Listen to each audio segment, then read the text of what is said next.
என் மாமன் செத்து விட்டாங்க. செத்துட்டான் என் மாமன். அவனுக்கு ஒரு பொட்டை பிள்ளை இருக்குது.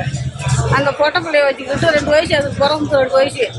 அந்த பொட்டை பிள்ளை தூக்கிட்டு அவள் போயிட்டு வாப்பினுக்குது. அங்கே போயிட்டு வேற ஒன்று கல்யாணம் பண்ணிட்டு அதுக்கு ஒரு ஆம்பளை பிள்ளை இருக்குது. இருக்கும்போது இவ என்ன பத்திரத்தெல்லாம் பூரா எழுதி இதுமாரி என் மாவகிட்ட நீ 5 லட்சம் நீ வாங்கிக்கிற அப்படின்னு சொல்லி போய் என்கிட்ட கையெழுத்து வாங்கிட்டான்.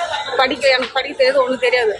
நான் வந்து என்னமோ கையெழுத்து என்னமோ கேட்குறேன் அப்படின்ட்டு நான் அங்கிட்ட வச்சுட்டு அதை எடுத்துக்கிட்டு போய் என் மாவ கையில் நீ வாங்கிக்கிற, நீ 5 லட்சம் வாங்கிக்கிற, அதுக்கு வட்டியோட முதலோட கூடுன்னு என்னை விரட்டுறேன் அந்த பத்திரத்தை வச்சுக்கிட்டு.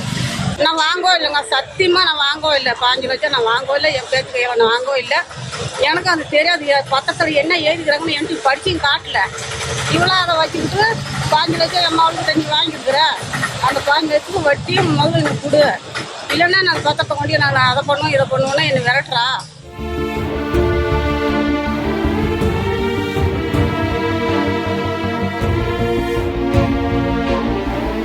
பிளே ஸ்டோர் மற்றும் ஆப் ஸ்டோரில் இருந்து பாலிமர் செயலியை QR கோடு மூலம் பதிவிறக்கம் செய்யுங்கள். செய்திகளை உடனுக்குடன் பெறுங்கள்.